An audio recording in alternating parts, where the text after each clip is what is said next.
Et bien WKTP les amis, c'est Dark Magikarp, je suis très heureux de vous retrouver pour une vidéo qui sort un petit peu de l'ordinaire malheureusement. Ce ne sont pas celles qui fonctionnent le mieux dans le milieu du cinéma, malheureusement ce sont les vidéos achats, présentation de produits qui marchent mieux que ça. Je vais vous faire un top, vous savez que j'adore faire des tops, j'en fais beaucoup, je fais beaucoup de listes, je fais beaucoup de tops, de tout et de n'importe quoi. Et j'ai décidé de vous faire un top 7 des meilleurs twists finaux de fin de film, bien évidemment, donc twist ending de film. Qu'est-ce qu'un twist ending pour commencer? Il s'agit d'un retournement final, d'un retournement de situation finale. Voilà, un scénario qui était bien établi tout le long du film et qui finalement est totalement remis en cause à la fin du film et qui soit nous choque, soit nous trouble, soit nous surprend totalement puisqu'on ne s'y attendait pas du tout. Donc c'est ça un twist final. Bien sûr, je vais pas vous spoiler, mais évidemment, rien que le fait de vous dire que ce film a un énorme twist final spoil un petit peu le film et vous fait vous attendre à un retournement de situation finale. Donc évidemment, j'essaierai de pas plus vous spoiler que ça, mais ça vous spoil quand même un petit peu. Aussi, je voulais vous dire, avant de commencer ce top, bien évidemment, inutile de me dire ce top est nul, ce top est bien, puisqu'il est totalement subjectif. Énormément de fins de film me plaisent, puisqu'il s'agit d'un style de film qui me parle beaucoup, dont je suis énormément friand. Donc il y avait plus d'une vingtaine de films qui auraient pu apparaître dans ce top, et j'ai dû malheureusement faire des choix, c'est assez cornélien, mais bon, j'ai dû faire un choix. Donc inutile de me dire qu'il est nul ou qu'il est bon, donnez-moi le vôtre plutôt et dites-moi pourquoi vous n'êtes pas d'accord en commentaire. Et aussi dernière petite chose, bien évidemment je ne tiendrai pas compte, sauf rares exceptions, de la qualité du film en lui-même. C'est vraiment la qualité du retournement final, s'il m'a bien choqué, s'il m'a surpris. Voilà, le reste du film, c'est pas forcément le meilleur film qui sera en première place, et voilà, vous aurez compris, je pense, ce que je voulais dire. Donc trêve de bavardage, on commence tout ça juste après le générique, donc top au générique et top à la vachette.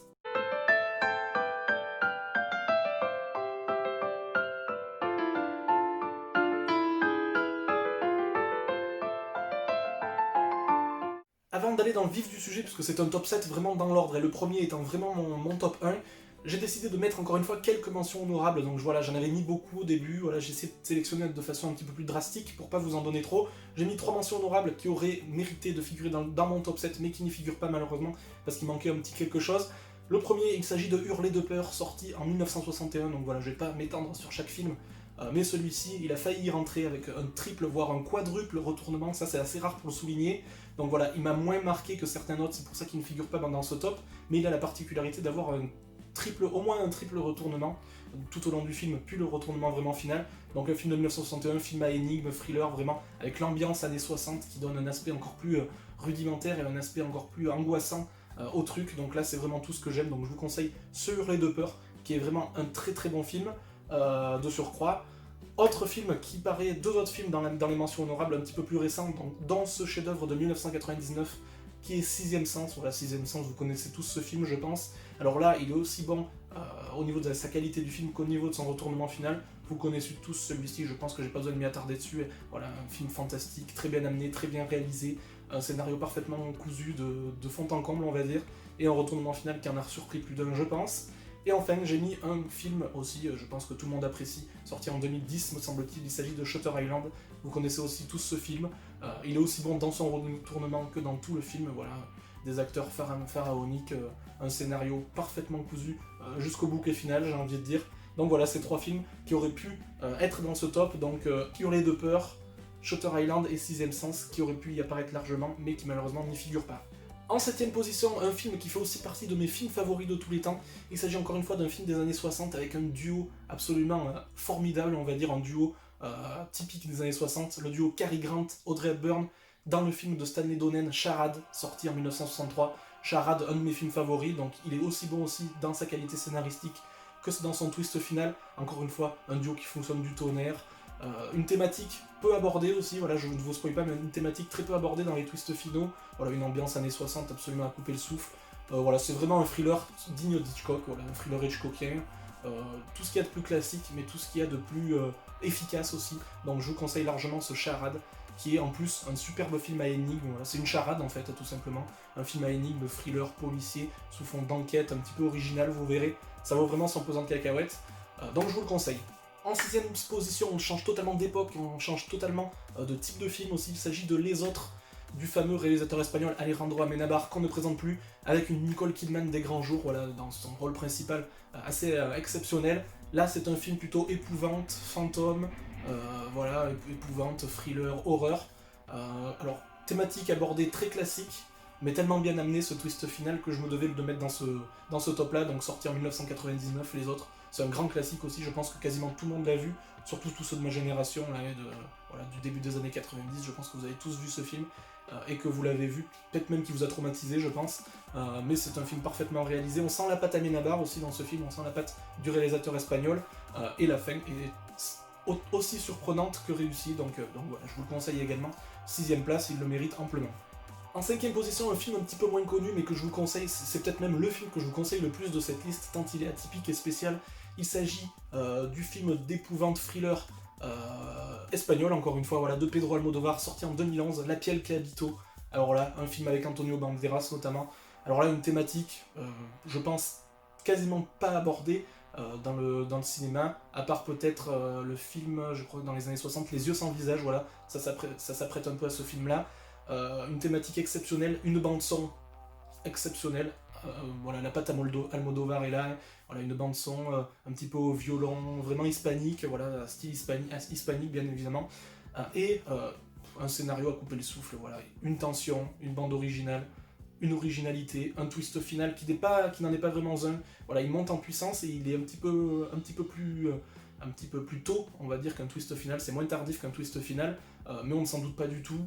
C'est parfaitement amené, l'ambiance est somptueuse. Voilà, La piel qui habito, à voir absolument, à mettre dans toutes vos wishlists et à savourer comme il se doit. En 4ème position, le précurseur, je pense, des thrillers coréens, comme on en a maintenant énormément.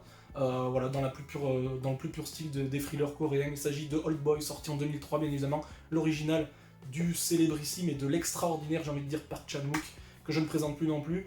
Bon voilà, là le thriller coréen parfait, avec un twist final. Il y a souvent des twists finaux d'ailleurs dans les films coréens, je trouve. Donc là, encore une fois, une thématique difficile à aborder. Elle est parfaitement abordée, mais c'est un petit peu difficile, je trouve. C'est un petit peu présomptueux de s'attaquer à ce genre de thématique, mais c'est parfaitement ficelé, encore une fois. Le film en lui-même, le reste du film n'est pas non plus exceptionnel, mais c'est vraiment cette fin qui donne un aspect au film absolument grandiose. Et je me dois aussi de vous conseiller ce film, mais je pense que celui-là c'est un grand classique et que vous ne l'aurez pas loupé, donc Old Boy de 2003, incontournable également. Petite particularité en 3ème position, c'est un film que je n'ai pas spécialement aimé et qui n'est pas resté dans ma mémoire, à part pour sa fin, mais vu que c'est le top 7 des meilleures fins de films, des fins les plus incroyables, j'ai envie de dire, j'étais obligé de le mettre parce que la fin est vraiment réussie, c'est peut-être même en soi la meilleure fin qui aurait dû peut-être terminer top 1, mais vu que j'ai pas aimé le film, j'ai inconsciemment dû le mettre un petit peu plus haut dans le top. Il s'agit du film de Bryan Singer sorti en 1995, Usual Suspects, voilà, vous connaissez tous ce film avec des acteurs grandioses, un réalisateur exceptionnel, un film dans la lignée un petit peu des Snatch, des choses comme ça, des Guy Ritchie, voilà, un film un petit peu bizarre au niveau de sa narration, voilà. On s'ennuie un petit peu tout au long du film, mais le bouquet final, les 5 dernières minutes, sont absolument extraordinaires, elles vous laissent complètement bouche bée, vous restez scotché à l'écran pendant 3 minutes, vous en revenez pas. Et celui-là, je peux vous conseiller uniquement pour sa fin, mais je pense encore une fois, c'est peut-être la fin la plus mythique de l'histoire du cinéma. Je sais pas ce que vous en pensez, les amis, dites-moi votre avis dans les commentaires. Mais je pense que c'est la fin la plus mythique de l'histoire du cinéma, même si pour moi le film en lui-même, vous me direz ce que vous en pensez là aussi.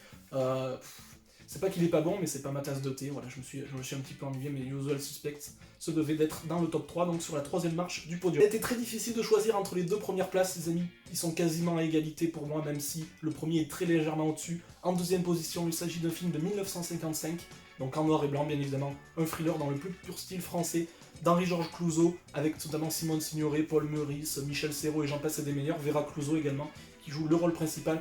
Il s'agit du thriller dans une ambiance écolière des années 50, il s'agit des Diaboliques, donc les Diaboliques, sorti en 1955 comme je l'ai dit. Alors là, une ambiance vraiment spéciale.